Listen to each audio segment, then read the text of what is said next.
A black single father walked into his own hotel just before midnight, gray hoodie-worn jeans, his 8-year-old daughter asleep on his shoulder, one small hand still wrapped around a stuffed bear.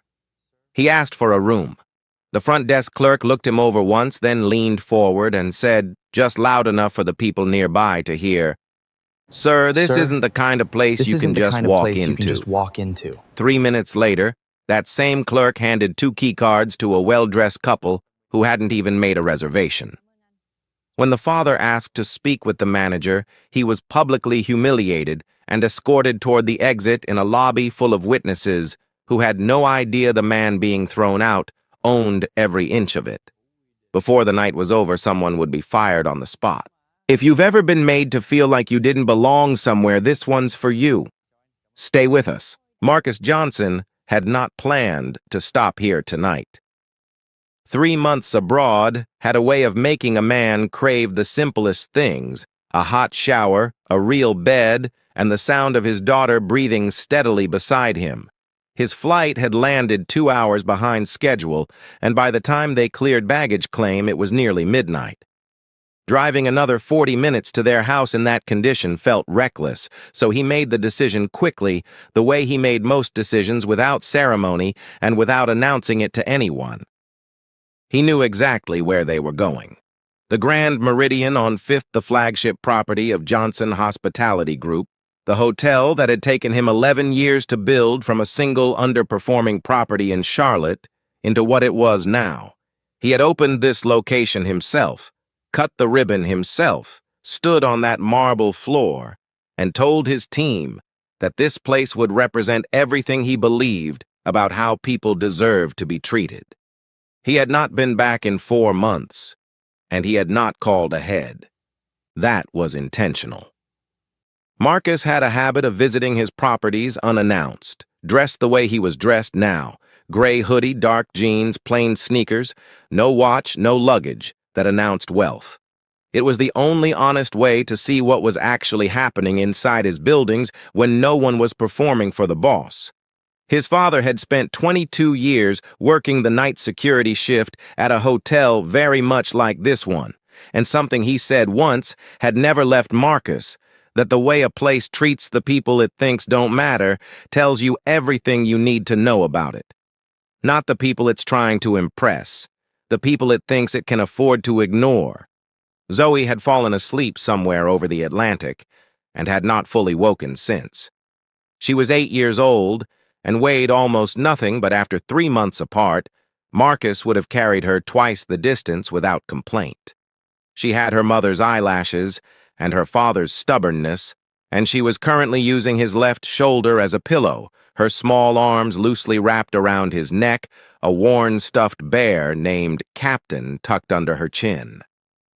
Marcus held her with one arm and pushed through the revolving door with the other. The lobby of the Grand Meridian was exactly as he remembered it: warm light falling across Italian marble, the faint sound of jazz from somewhere near the bar, a long front desk of dark mahogany staffed at this hour by a single clerk.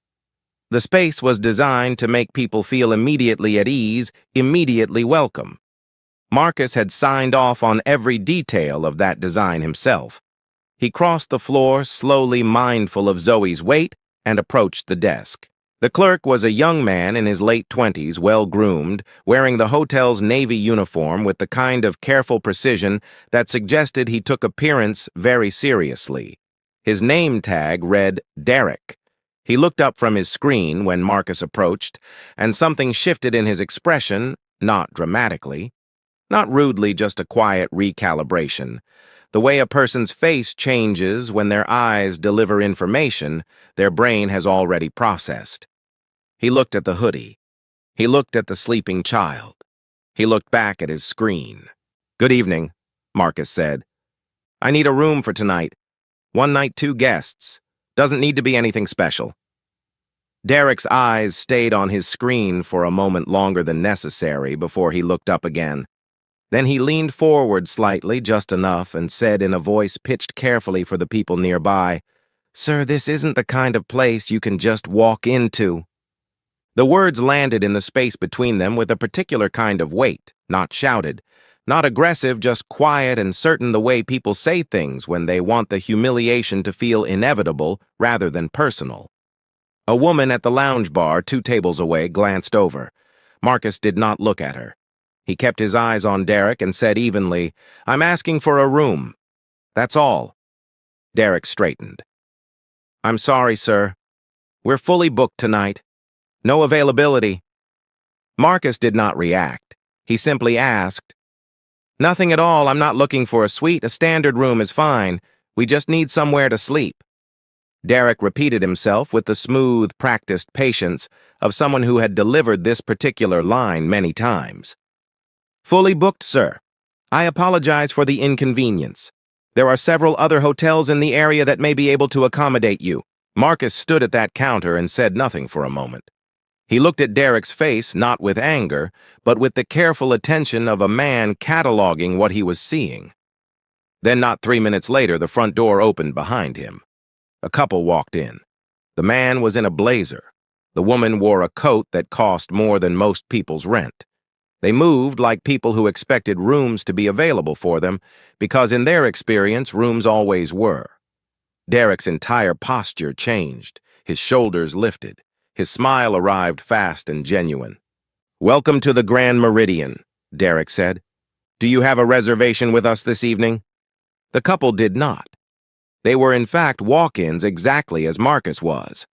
But within 4 minutes, Derek had confirmed a room, processed a card, and handed over 2 key cards with a warmth that filled the whole counter. Marcus watched every second of it. He did not say anything. He did not need to. The message had been delivered without a single word, and both men in that transaction understood it perfectly, even if only one of them was willing to admit it. Zoe stirred against his shoulder. Her voice came out soft and half-conscious, muffled against the fabric of his hoodie.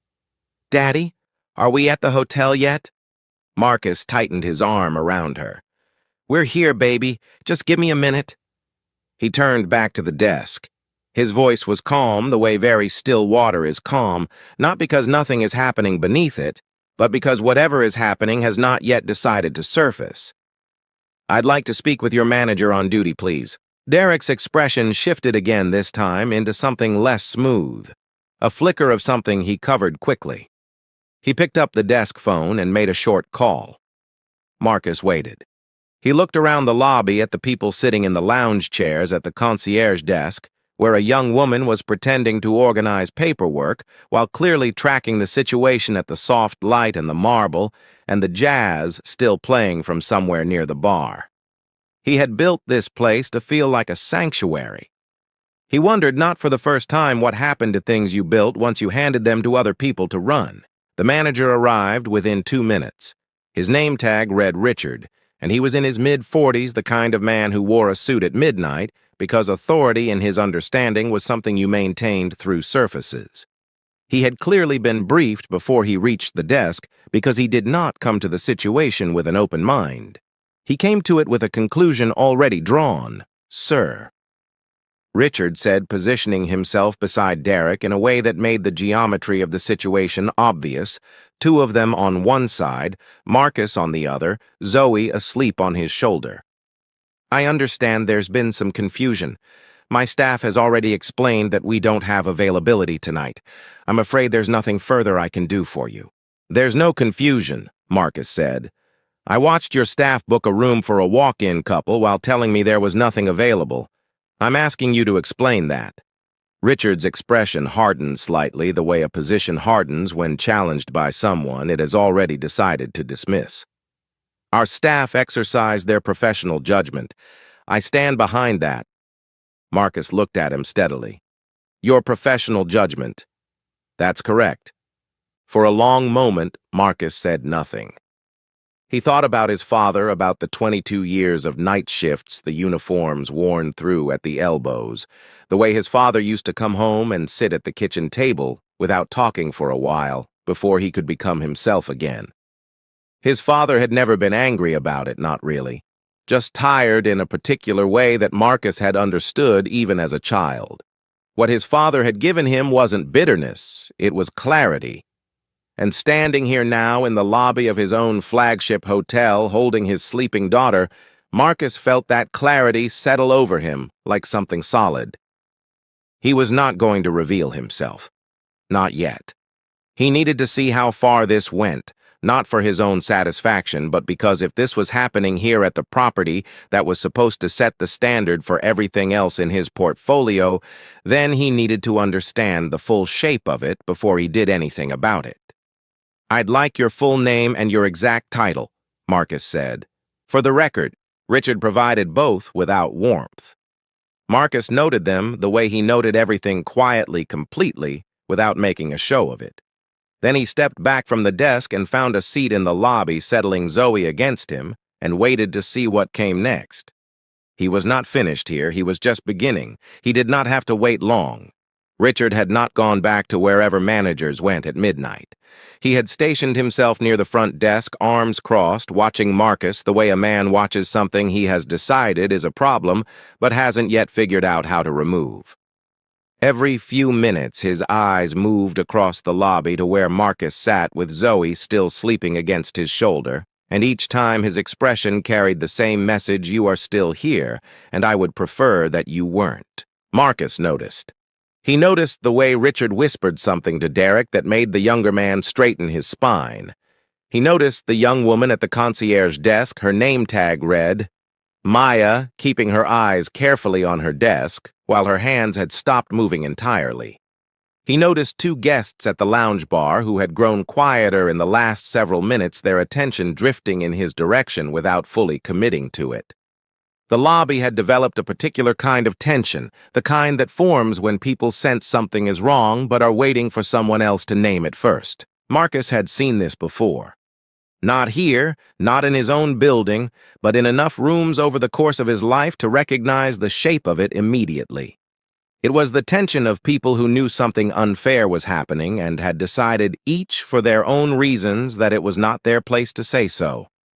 He shifted Zoe, gently adjusting her weight against his arm, and kept watching. Richard eventually made his move.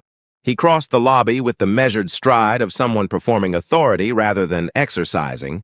It stopped a few feet from where Marcus was seated and spoke in the kind of lowered voice that is designed to sound discreet while still being heard by the people nearby. "Sir, I've given you some time, and I want to be straightforward with you. This is a private establishment. We've explained that we can't accommodate you tonight, and continuing to occupy the lobby after being informed of that is not something we're going to allow." Marcus looked up at him. "I'm sitting in a chair in a hotel lobby. I haven't raised my voice.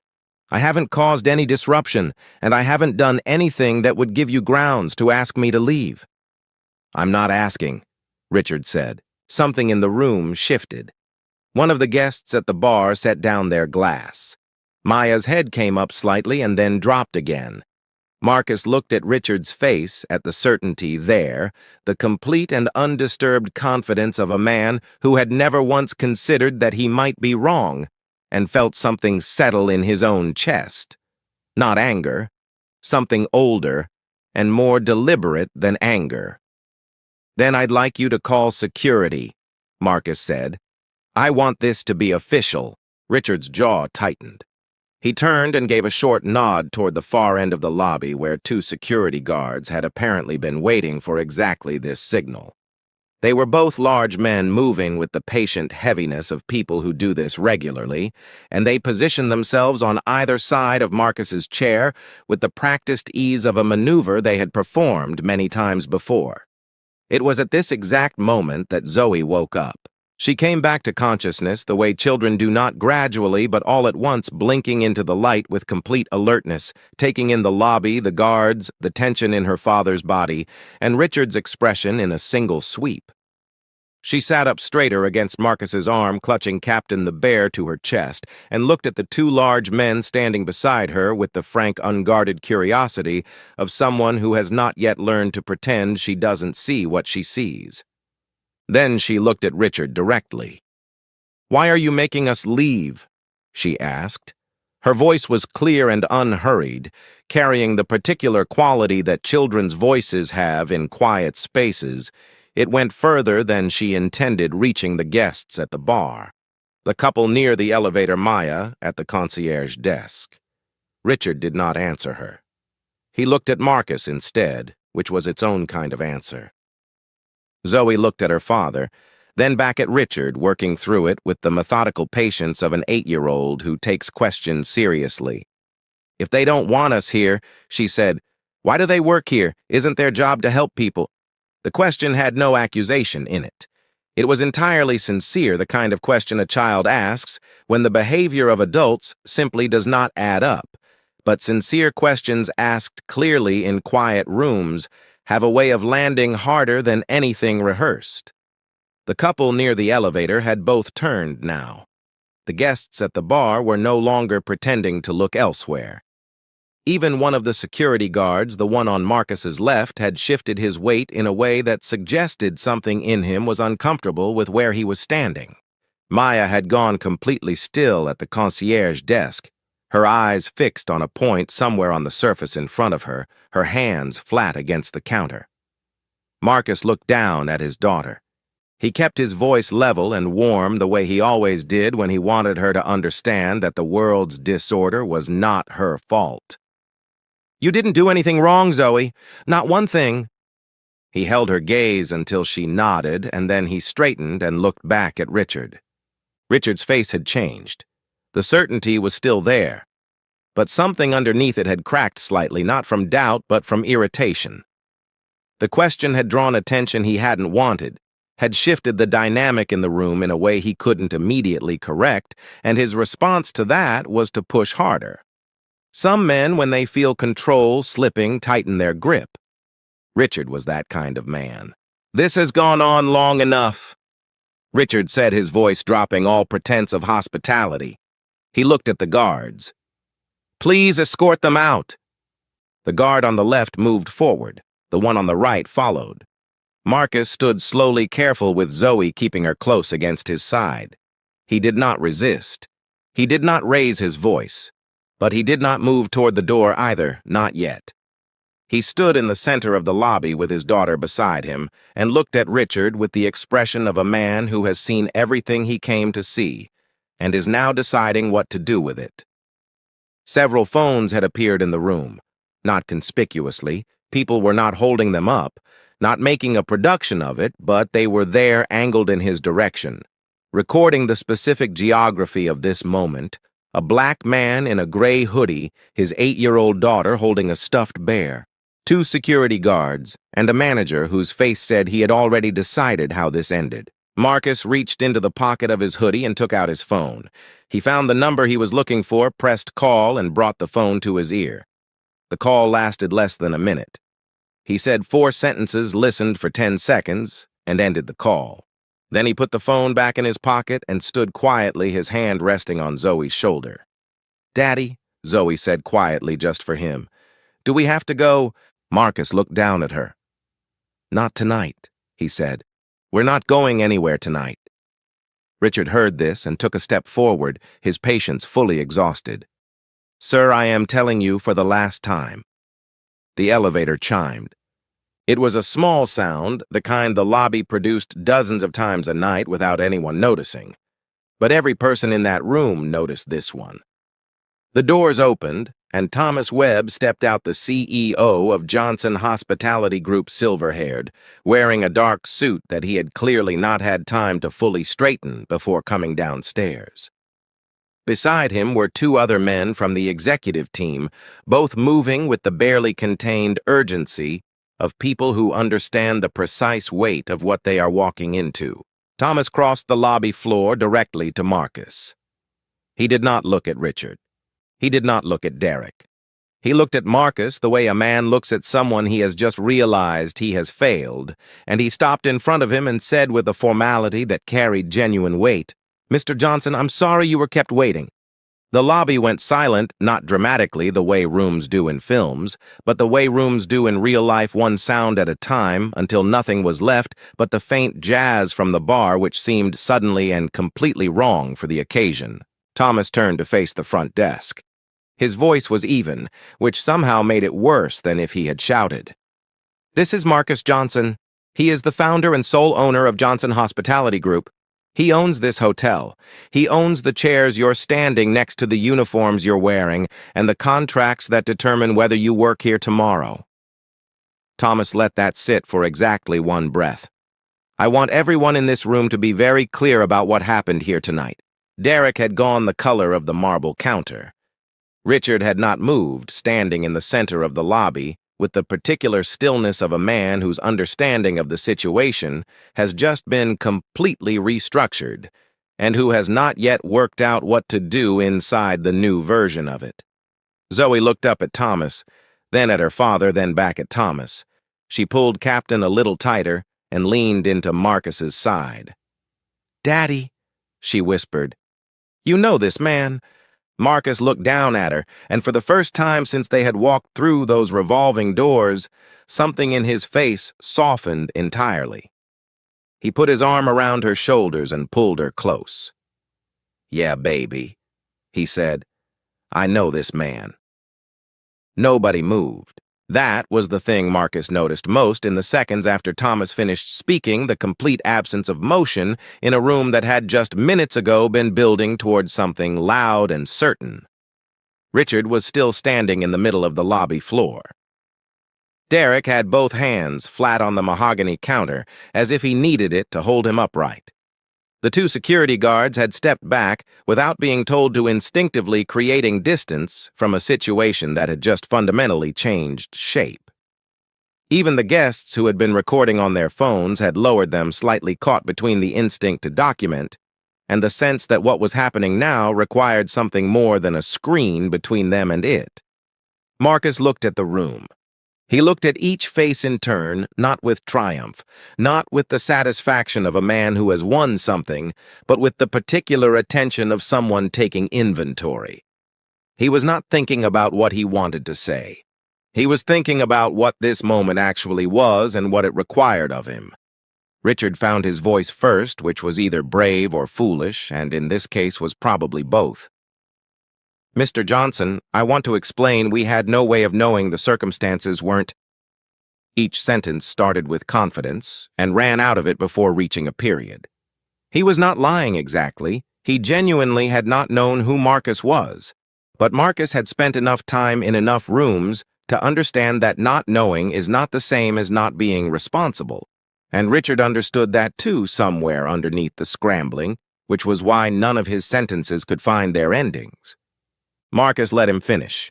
He did not interrupt, did not shift his expression, did not give Richard anything to push against or cling to.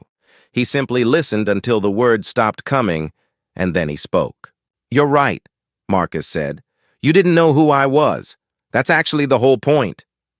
His voice carried across the lobby without effort, not because he raised it, but because everything else had gone so quiet. "Everything you did tonight, you did it because you looked at me and decided I wasn't worth the standard. Not because of anything I said or did, because of what I looked like when I walked through that door. And you did it in front of my daughter." Richard opened his mouth. Marcus continued, his voice still level, still unhurried. "My father worked security in a hotel like this one for 22 years. He came home every night carrying something that never fully left him the weight of being dismissed by people who decided before he opened his mouth that he didn't matter. I built this company because I believed that didn't have to be the way things work. That the person standing at your front desk deserves dignity before they've proven a single thing to you. Not after you've checked their clothes or decided they look like they belong. Before." Marcus looked at Thomas, who gave a short nod, and then looked back at Richard. "You didn't just fail a customer tonight. You failed everyone who has ever walked through a door like this one and been made to feel like they didn't belong. And you did it in front of my daughter." Richard attempted one more sentence. It didn't make it far. "Richard," Marcus said quietly, "you're terminated effective immediately." He looked at Thomas, who stepped aside to make the call. Richard's face settled into something gray and inward. Whatever argument he still had in him, he chose not to use it. He straightened his jacket once, the small automatic gesture of a man trying to preserve the last intact piece of his dignity, and walked toward the back office without another word. Derek was next, and Marcus crossed to the front desk, slowly giving the younger man time to understand what was coming. Derek looked like he hadn't taken a full breath in several minutes, his jaw tight, his eyes carrying the particular shine of someone working hard to hold themselves together. Marcus stopped at the counter and looked at him directly. "You made a choice tonight based on how someone looked. I want you to sit with that, not with what it cost you professionally, but with what it means. What it actually feels like to be on the other side of it." Marcus kept his voice even, not unkind. "I'm not ending your career here. But you're going into a full retraining program, not skill-based, values-based. You're going to spend real time understanding what this work is and who it's for. If you come out the other side and still want to be here, the door is open. But tonight cannot happen again. Not to anyone." Derek nodded. It was a small movement, but it was real. Marcus turned and walked to the concierge desk where Maya had been standing motionless through all of it, her hands flat on the counter, her expression carrying the particular tension of someone waiting to find out whether they are in trouble for something they didn't do. He stopped in front of her and kept his voice quiet enough that it was only for her. "You saw it," he said. "You knew something was wrong and you couldn't say anything. I understand why the structure here made that very hard, and that's a failure of leadership, not of character." Maya opened her mouth slightly, and Marcus continued before she could apologize. "But I watched you tonight. The way you tracked what was happening, the way something in you recognized where the line was even when you couldn't cross it, that matters. Starting tomorrow, you're moving into a supervisory role in guest services, because I need people in positions where they can actually act on what they know is right." Maya looked at him for a moment with an expression that moved through several things before settling into something that lived between relief and resolve. "I won't let you down," she said. "I know," Marcus said simply. He turned back to face the room. The guests who remained were watching him openly now, no pretense. No phones held up, just people waiting to hear what came next. Marcus spoke without preamble, the way he had learned to speak, when what he needed to say was the kind of thing that didn't improve with decoration. "I've been building hotels for a long time, and the only standard I have never been willing to negotiate on is this one: every person who walks through our doors gets treated with respect. Not based on what they're wearing, not based on what they look like, not based on whether they seem like they belong in a place like this. Every person, every time, without exception. That is what this company is." He looked around the room one last time, at the desk at the bar, at the marble floor his father had never been allowed to walk across as anything other than an employee. "If anyone here cannot commit to that standard, I would genuinely rather you find somewhere else to work, not as a threat, just as the truth of what we are." The room held the words for a moment. And then Zoe, who had been standing beside her father through all of it with Captain tucked under her arm, and the serious, focused expression of an 8-year-old determined to understand the world correctly, looked up and tugged once on his hand. "Daddy," she said, "can we get our room now? I'm really tired." It moved through the room like something released, not quite laughter, but something adjacent to it. The kind of sound a group of people makes when tension finally finds somewhere to go. Even Thomas pressed his lips together against a smile. Marcus looked down at his daughter, at her earnest face and her worn, stuffed bear, and her absolute, uncomplicated sincerity, and felt the thing that had been sitting in his chest all evening finally shift. Not disappear. Just move into something that had more room in it. "Yeah, baby," he said. "We're getting our room." 3 months later, on a quiet Tuesday afternoon, a family came through the revolving doors of the Grand Meridian. 2 parents, travel-worn, dressed for comfort rather than impressions, with 2 young kids trailing behind them, one of them dragging an overstuffed backpack and refusing all offers of help with the absolute conviction of a child who has decided this is a matter of principle. Maya was at the front of the house when they came in. She crossed the lobby to meet them before they reached the desk, introduced herself by name, and asked how she could help make their stay easy. She did not look at their luggage or their shoes. She looked at them, at the tired eyes and the stubborn kid, and she smiled the way people smile when they genuinely mean it.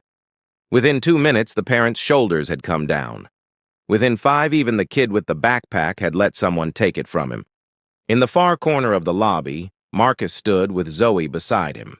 He had come for a scheduled visit this time, wearing a jacket instead of a hoodie, though Zoe had still brought Captain.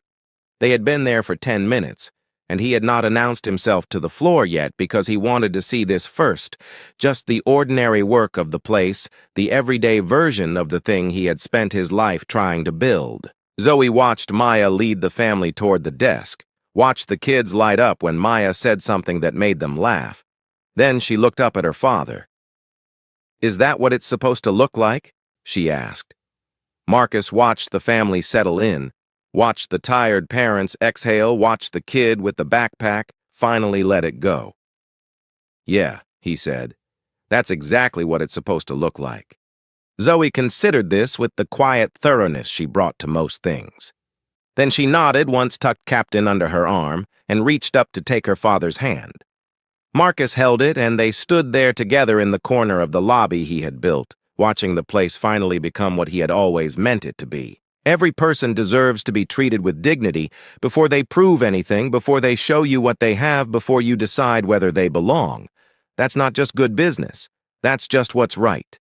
If this story stayed with you, subscribe and stick around. We tell more stories like this one every week.